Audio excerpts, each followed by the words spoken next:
Now, every Christmas, I like to step away from the piano and share more of a personal message. And this year, I actually felt called to just share a video of me speaking to a church about something that happened 7 years ago. So we're going to cut to that video now. I hope that you have a great Christmas, and here is the testimony. It's Julian Bradley, my wife's Jen. I grew up in Lewis, but the last 12 years I've been in California because my wife's from there, and we have three girls. So I start in my 20s, I really landed on atheism. I hopped around a few things, but essentially I decided I would just turn away from God and just live as an atheist for 10 years. And as time went by, my heart became harder, I would say. And when we got married, I really didn't want any God in our wedding. And we found a way to get married with a non-religious person who could marry us in California. And then at age 30, when we had my first child, I was determined we were not going to baptize her. And there was no reason for me to ever become a Christian or to come to Christ.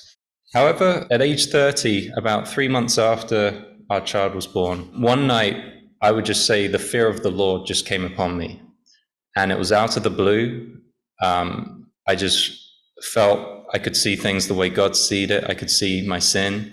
I could see the seriousness of my sin. I could see that I'd really messed up and completely turned away.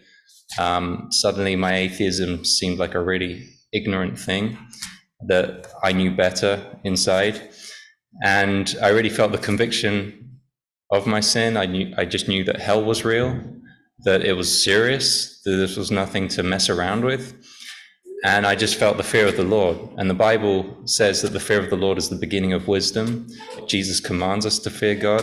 I don't think you can really believe fully if you don't have a bit of that fear.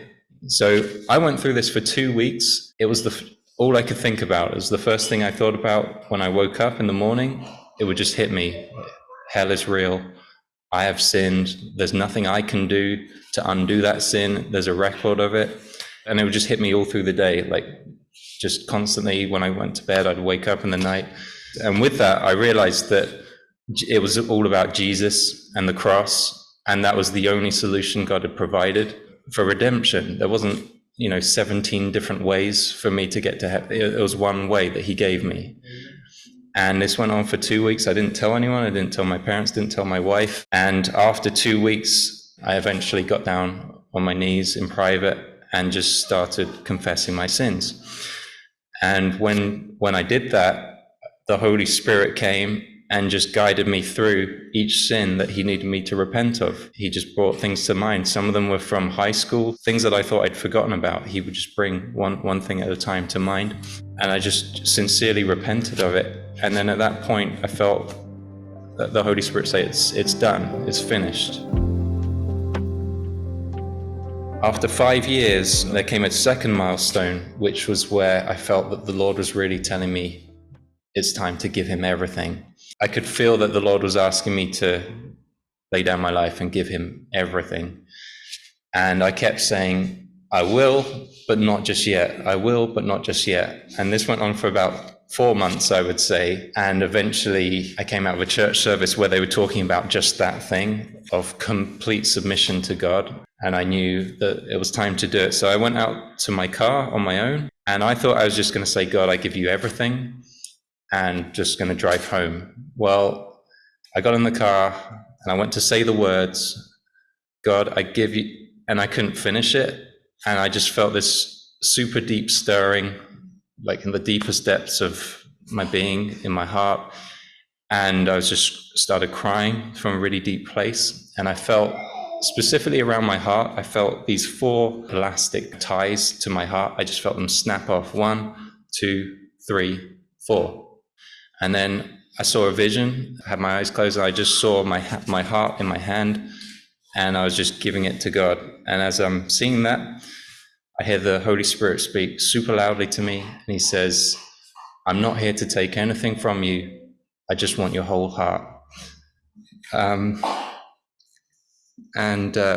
It's so funny because one of the reasons I delayed doing this was I thought he was going to say, okay, end your career, forget that. You're going to go to some third world country and be a missionary, and something that I wouldn't want to do.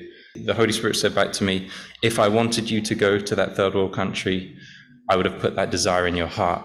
I called you to California because your ministry is in California. So in that moment, that was a huge second milestone where I really submitted my whole life to Christ. And I said, anything you want, you have it. You have my time, you have my career, you have my choices every day, you have my money, you have my reputation, my pride. If you want me to be a fool for you, I will, Lord. If you want me to witness to anyone, whatever it is, Lord, I give it to you. And I'll just end by saying, I mean, that's all we can give to God, is everything we have. It's our whole heart. Once you've done that, there's nothing more I can give to God once I've given him everything I have. And I'll just say that God has not taken away, as he said to me, I'm not here to take anything from you. He has, to this day, he has not taken away any of the things that really bring me joy. As much as anything, it's just an attitude in your heart. It's not like my daily schedule suddenly became radically different. I was still more or less going grocery shopping, working, looking after my family. But the difference is it's an attitude in your heart that I have submitted my life to Christ. So I just want to encourage, if anyone is at either of those milestones, especially the second one, just not to be scared of giving your life to Christ, because his plan for your life is the best life that you could ever live. You're not going to somehow come up with some plan for your life that's going to beat God's plan for your life, or that's going to bring you more fulfillment. He's given you those passions and those skills because they're in line with his purpose for your life.